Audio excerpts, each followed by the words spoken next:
카터 콜론 목사님의 두려움 없이 살아가기라는 책이 있습니다. 이 책을 보면 좀 이런 이야기가 나오는데요.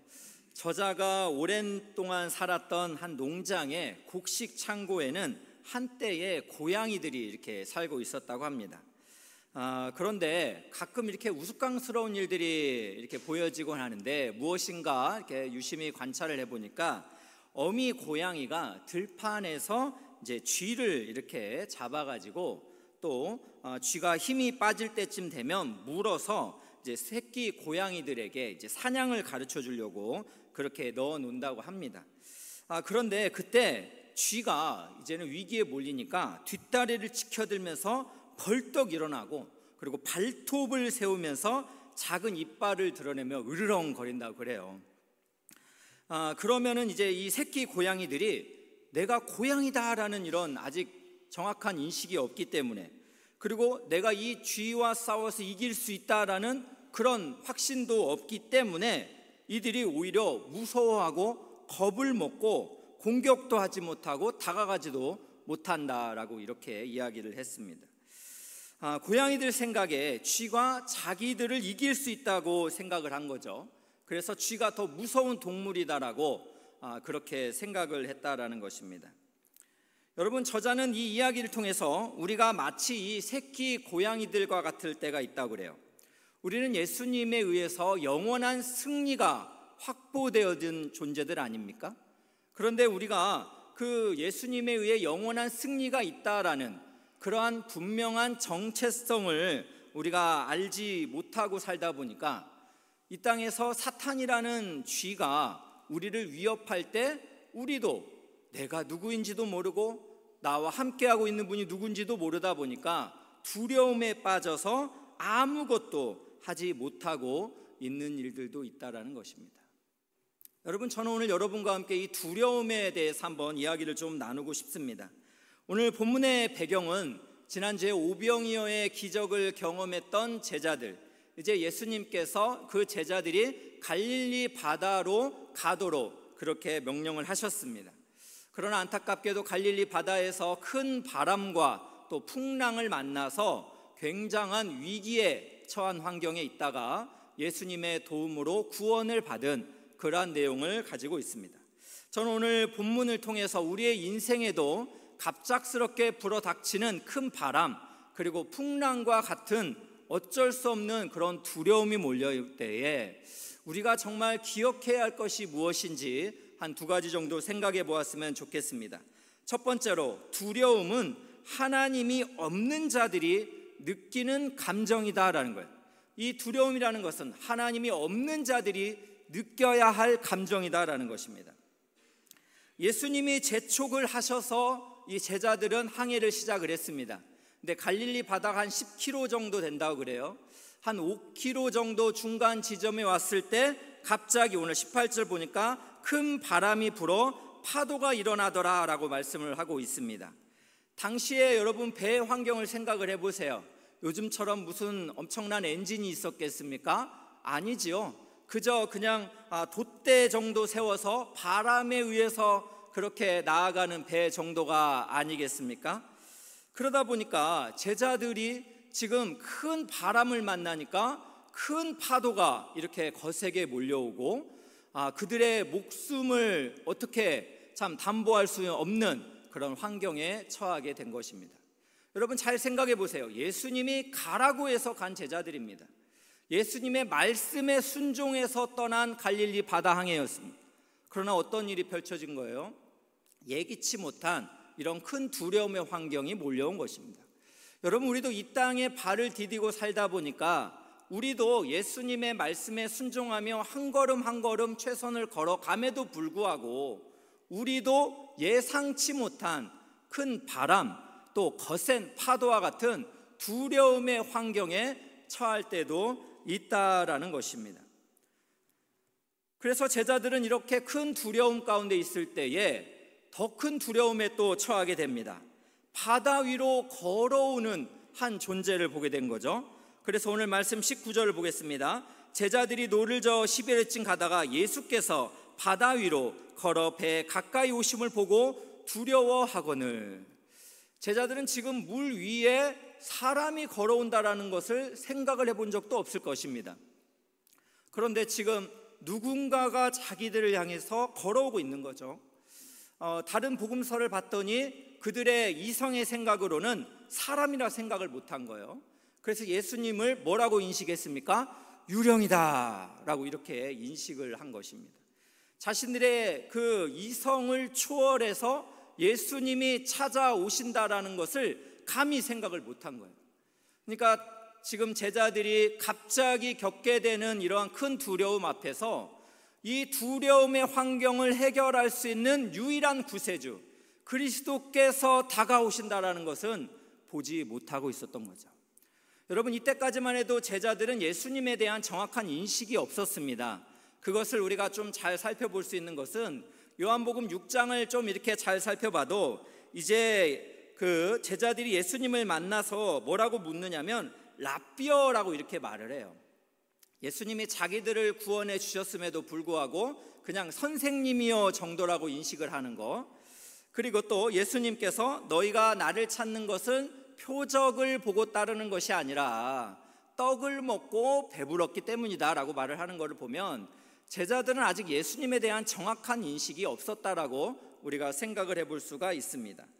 그것을 또 이렇게 정확하게 보여주는 본문이 마가복음 6장 52절입니다. 한번 보겠습니다.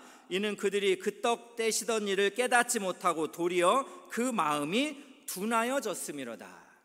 제자들은 예수님의 그 오병이어를 경험을 했음에도 불구하고 아직까지는 마음이 둔한 상태예요.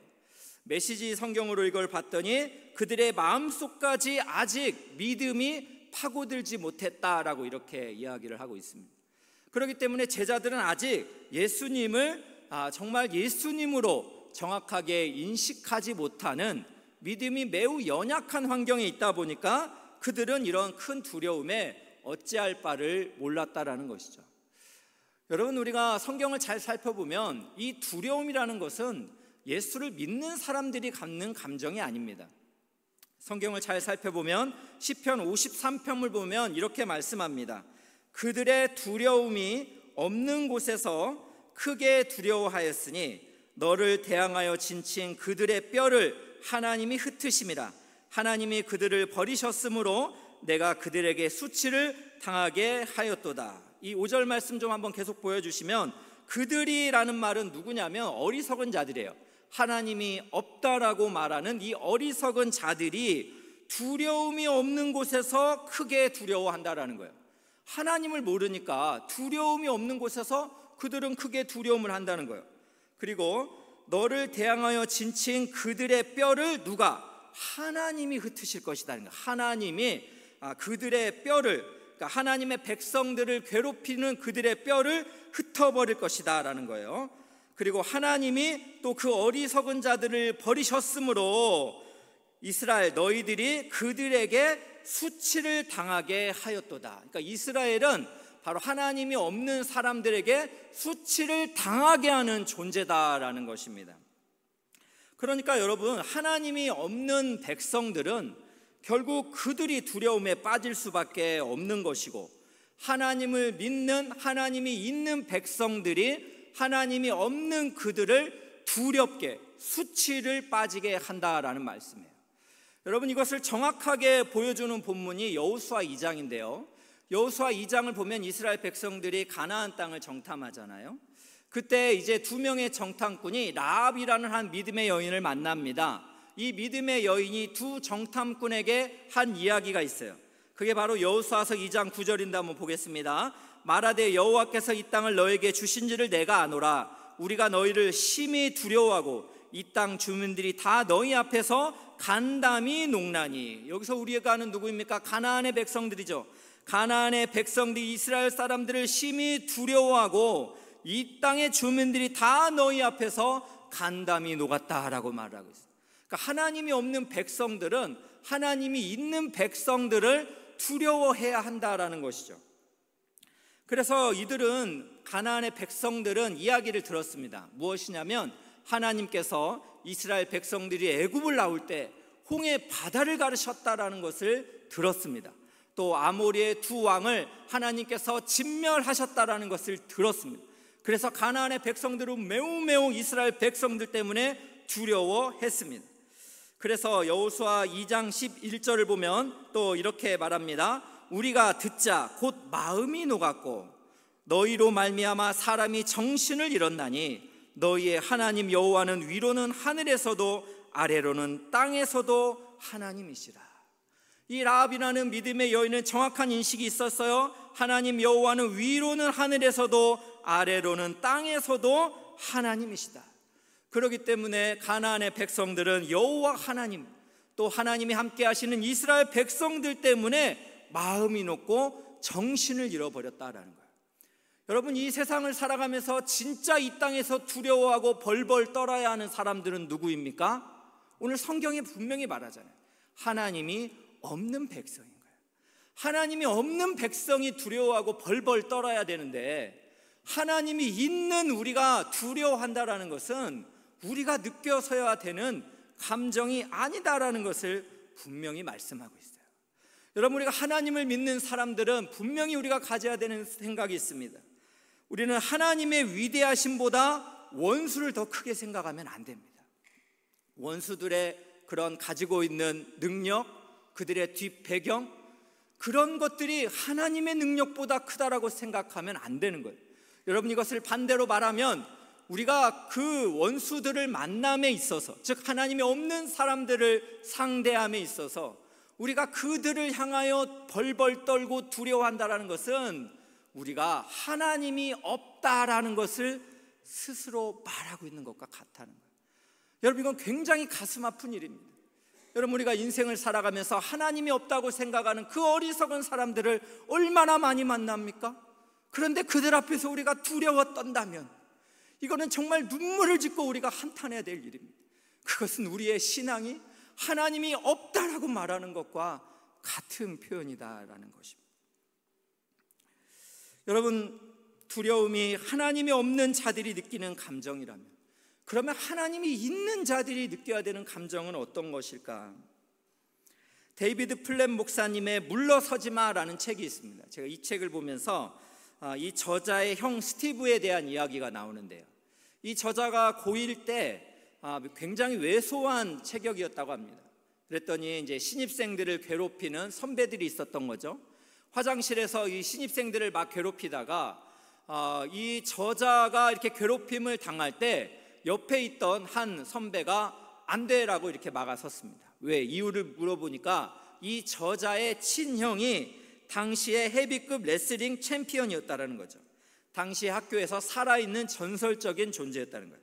그래서 이 전설적인 존재의 스티브라는 이 형의 동생이기 때문에 이 동생을 건드렸다가는 큰 일이 발생한다라는 것이었습니다. 실제로 이 저자는 할아버지가 사준 이 새 옷이 있었는데 어느 날 갑자기 없어졌대요. 그래서 선생님에게 말했지만 찾을 수가 없었습니다.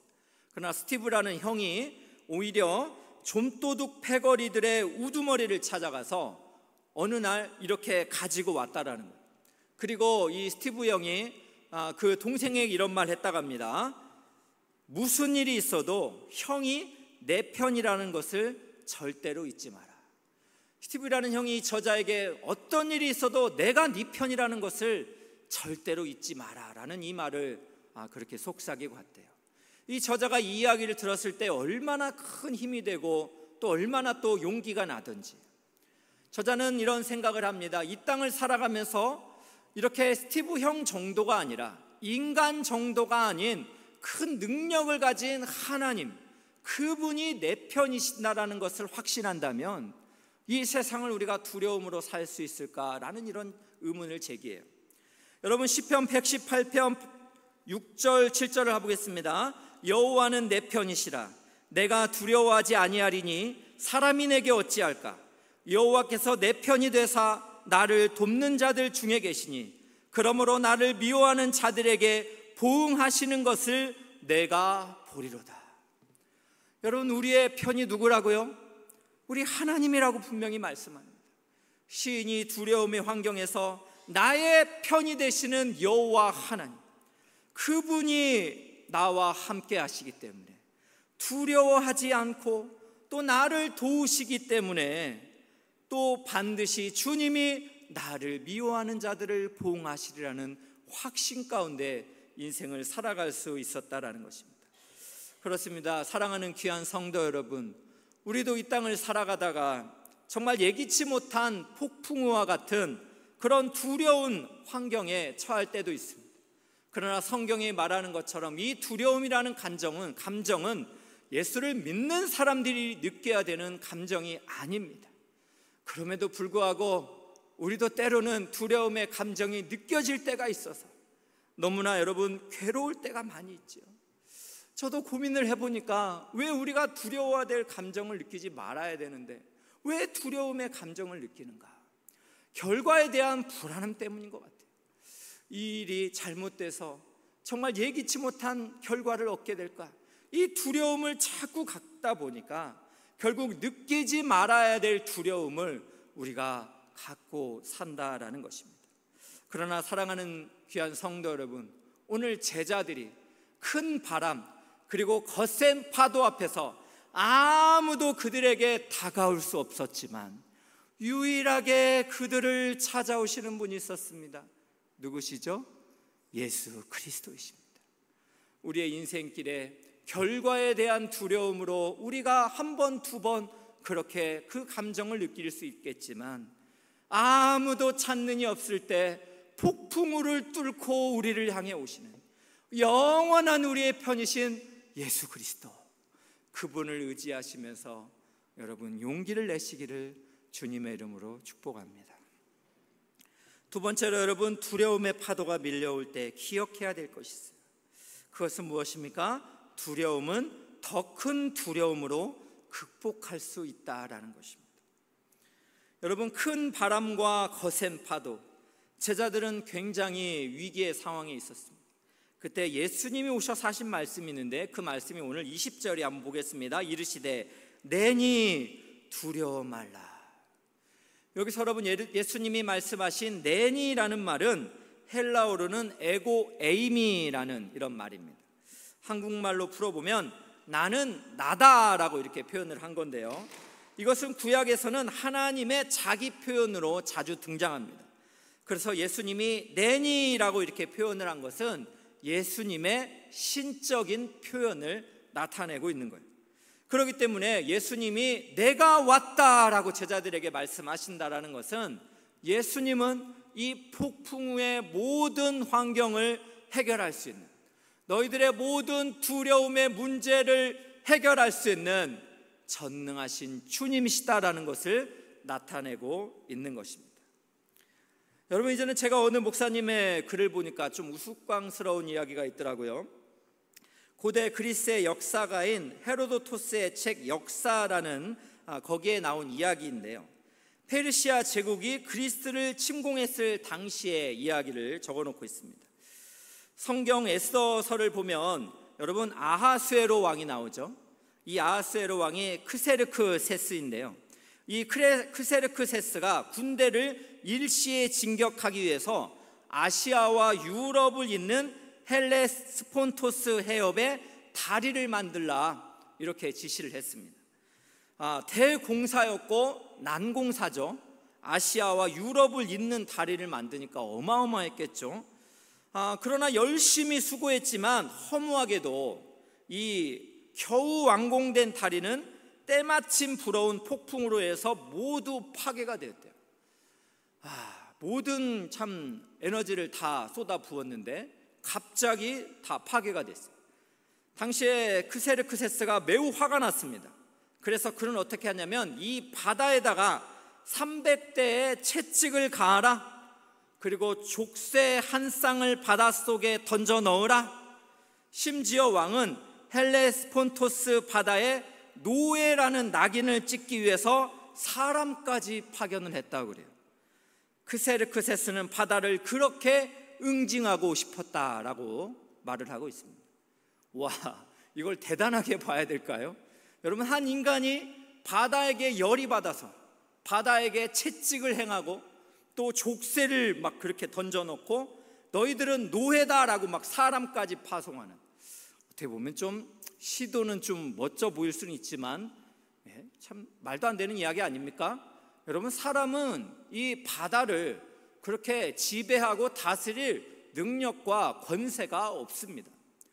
여러분, 그러나 유일하게 이 바다를 향하여 꾸짖을 수 있는 분이 있어요. 그분이 누구시죠? 예수님이십니다. 마가복음 4장 39절 보겠습니다. 예수께서 깨어 바람을 꾸짖으시매. 여러분이 꾸짖으시매라는 말이 책망하다, 벌을 주다 이런 의미예요. 예수님은 바다를 책망하시고 벌을 주실 수 있는 분이에요. 그래서 39절 같이 보세요. 바다더러 이르되 잠잠하라 고요하라 하시니 바람이 그치고 아주 잔잔하여 지더라. 여러분, 어떤 인간도 바다를 통제할 능력은 없습니다. 그러나 우리 주 예수 그리스도만이 바다를 벌하실 수 있는 전능하신 주님이신 줄로 믿으시기를 축복합니다. 여러분, 여름이 다가오면 우리가 바닷가에 많이 갑니다. 저도 아이들이 어리기 때문에 이렇게 바다를 가게 되면 아이들이 참 좋아하는 게 있습니다. 그게 무엇이냐면 이제 해안가에 앉아서 파도가 이렇게 막 몰려오는 것을 이렇게 맞닥뜨리는 것을 너무 참 즐거워합니다. 저도 참 그런 좋은 추억들이 있는데요, 그때마다 저는 이런 생각을 해요. 와, 바다가 저 멀리서부터 막 이렇게 물결을 지어 오는데 어떻게 이 한계선을 넘지 못할까? 왜 이렇게 바다가 계속 밀려오는데 저 육지의 건물들을 저렇게 다 한 번에 그렇게 참 감을 수는 없는 것일까? 많은 하나님을 믿지 않는 사람은 뭐 중력 때문에 그렇다라고 말하지만, 여러분, 만물을 지으신 하나님은 우리에게 그 이유를 분명히 말씀하죠. 잠언 8장 28절 29절입니다. 그가 위로 구름 하늘을 견고하게 하시며 바다의 샘들을 힘있게 하시며 바다의 한계를 정하여 물이 명령을 거스르지 못하게 하시며. 여러분, 바다를 향하여 한계를 정하시는 분, 바다를 명령하여 거스르지 못하게 하신 분, 그분이 우리 하나님이신 줄로 믿습니다. 여러분, 우리는 그 하나님을 믿기 때문에 이 세상의 어떤 두려움보다 하나님을 가장 두려워해야 됩니다. 왜냐하면 그 하나님이 이 세상의 어떤 권세보다 가장 큰 권세를 가지고 있기 때문에 그렇습니다. 그래서 여러분, 찰스 스펀전 목사님은 이런 말씀을 했습니다. 하나님에 대한 두려움은 다른 모든 두려움을 죽인다. 그 두려움은 강한 사자처럼 다른 모든 두려움을 쫓아낸다. 여러분, 하나님에 대한 두려움이 다른 모든 두려움을 죽인다라는 것입니다. 그 두려움은 강한 사자처럼 다른 모든 두려움을 쫓아낸다라고 이야기를 했습니다. 여러분, 저는 오늘 말씀을 정리하면서 한 두 가지 이야기가 생각이 났어요. 이전에 제가 참 성도님들을 섬길 때에 한 아버지께서 참 애통하는 심정으로 저를 찾아오셨습니다. 귀한 아들이 어려서부터 참 남달리 뛰어났고 세상에서 매우 이렇게 기대가 되는 아들이었는데 어느 날 갑자기 무언가에 홀린 것처럼 정신적인 어려움이 왔다라는 거예요. 그래서 가족을 향하여서 하지 말아야 될 말들을 하고, 또 다니던 그 대학원도 그렇게 출석을 하지 않는, 심지어 부모조차 감당할 수 없어서 가정에 경찰을 불러야 되는, 그래서 경찰이 자기 집을 와서 통제해야 되는 환경까지 놓이게 되었다. 그래서 이 아버님이 한 번도 생각할 수 없었던 그 엘리트 아들에게 일어난 이 일을 목사님 어떻게 해결해야 됩니까? 라고 저에게 한숨 지으며 눈물을 흘리셨어요. 그때 제가 이 귀한 성도님의 이야기를 듣다가 누가복음 8장의 말씀이 생각났어요. 바로 회당장 야이로의 그 12살 된 딸이 그렇게 질병으로 결국 죽게 되었을 때 예수님이 이 야이로를 향해서 하신 말씀이 있습니다. 누가복음 8장 50절입니다. 예수께서 들으시고 이르시되 두려워하지 말고 믿기만 하라. 그리하면 딸이 구원을 얻으리라. 귀한 말씀입니다. 두려워하지 말라, 믿기만 하라. 현재 명령법 동사예요. 권유 정도가 아니라 만물의 권세를 가진 예수님께서 우리를 향해서 하시는 명령입니다. 두려워하지 말라, 믿기만 하라. 사랑하는 귀한 성도 여러분, 여러분을 그렇게 위협하는 두려움이 무엇입니까? 오늘 예수님의 음성이 여러분의 귓가에 요동치기 원합니다. 두려워하지 마십시오. 예수를 믿기만 하시기를 축복합니다. 또한 두 번째 이야기는, 여러분 한 주간 우리가 참 매스컴에 나오는 이야기로 참 먹먹한 시간을 보냈습니다. 서초동의 한 초등학교 20대 여교사분이 안타까운 그런 극단적인 선택을 한 이야기였는데요, 저는 이 기사를 계속 이렇게 접하면서 우리 교회 안에 있는 기독교사분들이 생각이 났어요. 예수의 꿈을 가지고 예수의 사랑을 가지고 정말 애쓰시는 정말 존경스러운 선생님들이 많이 계십니다. 그분들을 위한 정말 기도가 가슴부터 나왔는데, 그렇게 기도하다가 또 지난 또 봄에 제가 만났던 한 자매님이 생각이 났어요. 귀한 자매님께서는 학교에서 학폭을 담당하는 자매님이셨어요. 그러다 보니까 이 중재하는 일이 너무나 힘들어서 눈물을 흘리면서 기도해 달라고 요청을 했는데, 이 선생님이 생각이 나서 참 기도가 되더라고요. 그래서 제가 카톡으로 괜찮으세요? 좀 힘을 내시기를 바랍니다, 이렇게 카톡을 보냈더니 이 선생님이 이렇게 답이 왔어요. 이 먹먹해지는 기사들을 접하면서 이번 학기가 유독 더 힘들었던 저에게도 일어날 수 있는 상황들이라는 생각에 더욱 마음이 무거워졌습니다. 그래도 정말 다행인 것은 학교 안에도 밖에도 저를 위해 함께 기도해 주시는 분들이 있다는 사실입니다. 그리고 두려울 때마다, 도망치고 싶을 때마다 제가 엘사랑 교회에서 첫 예배를 드렸을 때 디모데후서 1장 7절 말씀을 늘 떠올리며 기도합니다. 생명의 말씀을 더욱 사모하게 해주셔서 감사합니다 라고 이렇게 답이 왔어요. 그래서 디모데후서 1장 7절 말씀이 무엇인가 제가 살펴봤더니 이렇게 말씀합니다. 하나님이 우리에게 주신 것은 두려워하는 마음이 아니요 오직 능력과 사랑과 절제하는 마음이니. 이 귀한 선생님께서 여전히 힘든 그런 시간을 보내지만 하나님이 우리에게 하신 약속이 있잖아요. 하나님이 우리에게 주신 마음, 두려워하는 마음 아니고 능력, 사랑, 절제하는 마음이라는 것, 이러한 것을 허락하신 하나님께 소망을 두면서 다시금 용기를 내보겠다는 귀한 이 선생님이 얼마나 참 감격스럽고 또 축복하는 기도가 나왔는지 모르겠습니다. 결론을 맺겠습니다.